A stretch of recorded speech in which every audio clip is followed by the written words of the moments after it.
the DSA has taken over the Democratic Party, but of course, it's just because they're all wackos.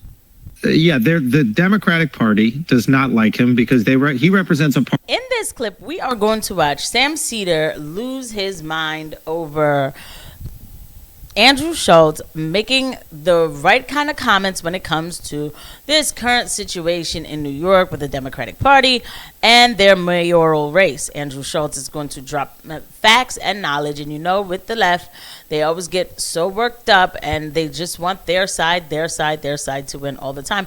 And Sam Seder is nothing different to that. He's not unique to that thought process. So Sam Seder's always covering, Andrew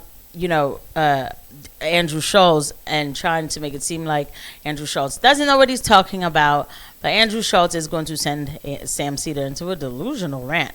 Without any further ado, let's go ahead and get into this clip.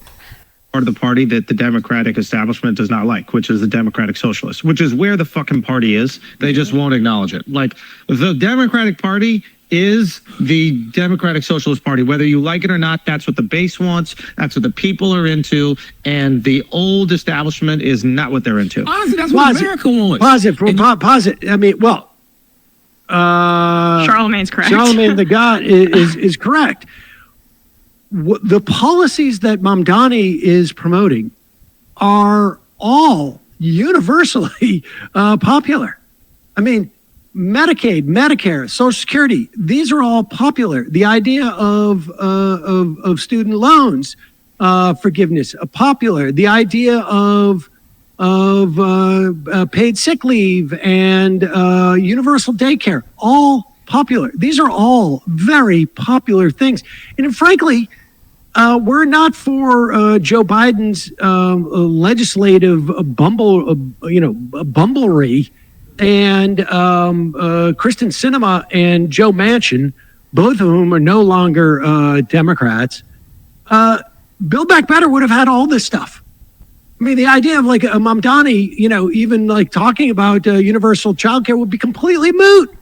It would have been completely moot because it would have been a federal program. Also, would Schulz have been making this argument prior to the Mamdani victory, or as Kyle was saying with us on Friday, just like riding the vibes, and because he won, now it's my whole analysis has changed, as if like there weren't DSA endorsed electeds on the federal level already that he doesn't seem to care about. But Charlemagne has a right. I mean, it's just basic what the American public wants. The thing is that the American public does want a comprehensive package that actually answers to the American public, which is absolutely true. But when people start to make these arguments or this messaging saying that we're going to go after billionaires and take all their money, and Mamdani's even made comments about white people shouldn't be billionaires or weird things like that. Obviously, now it's coded around a messaging that is unnecessary. However, people do want more money in their pockets. I think that everybody can agree on that. And the sad part about politicians, and I do believe no matter who they are, is that, they make a lot of big promises and then they don't keep them. We see what's going on with MAGA today. Anyway, but let's get back to the clip. But the thing is like Sam Seder always just like, he's immediately annoyed with what Andrew's saying, but he's not really paying attention to what Andrew's saying. But let's get back to the clip, and also please don't forget to hit the like and subscribe button and the notification bell. Thank you to everybody who watches these videos. Right. That's what the people are into, and the old establishment is not what they're into. Honestly, that's what America wants. And you know why I'm going to tell you the language that he was using, and we had this conversation on Breakfast Club, because I'm like, yo, Democrats, y'all can come up with names for everything, right? Yeah. Pregnant people, all that, like, right? Yeah. But you can't come up with a better term for socialism. So when he uses the term affordability, and he just talks about how things aren't affordable, that resonates with everybody. Mm-hmm. Our campaign is one that sees this city under attack in two ways. An affordability crisis on the inside. We're the most expensive city in the United States of America. 1 in 4 New Yorkers are living in poverty. The rest are living in a permanent state of anxiety about whether they can keep affording this city. And then we're under attack from the outside. I kind of have to chop it because sometimes Charlemagne, he'll play his little clip from his show and then go ahead and copyright somebody like me who's simply making a video and did not see this coming, right? I didn't choose to make a Charlemagne video, so just bear with me. And okay. Trump administration that is hell-bent on going after not only New Yorkers, but frankly, Democratic cities across the country, like we're seeing in Los Angeles right now. That's what people want to hear. The message New is- York's too fucking expensive. The message is resonating. Here's the thing, and this is the thing. Poor people did not vote for him. Okay? Poor uneducated people did not vote for him because poor uneducated people, unfortunately, do not have the same entitlement to their dreams than What? middle class and rich people. He hasn't do. talked to a poor and If you're like uneducated middle class, person, upper maybe middle class- ever. This is not true. This is a fascinating theory that you could easily convince yourself of as long as you completely insulate yourself from any data that would in any way inform this position.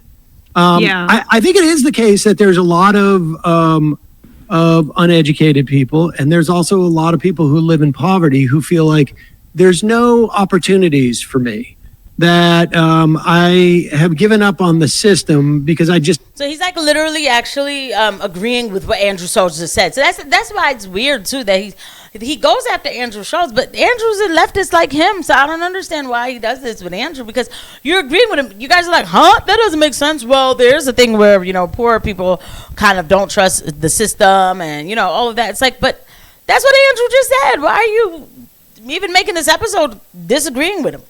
don't think it's going to work. Exactly. But the idea that they don't have aspiration for something more is absurd. Also, I don't know where he got this theory.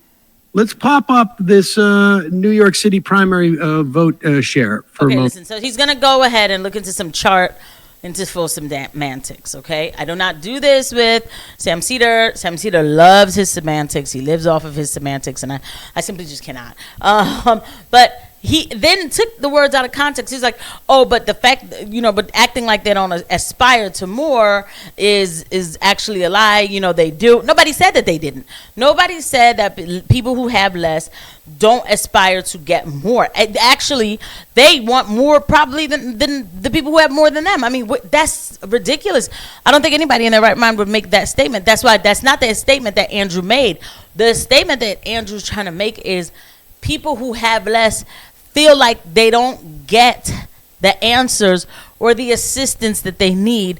Nobody's helping them anyway, so maybe they don't show up to the polls. I mean, I can understand that. I actually can understand that. So can Sam. So I don't know why Sam got all bent out of shape making this like, huh, what is he saying? Like, no, he's actually making a lot of sense.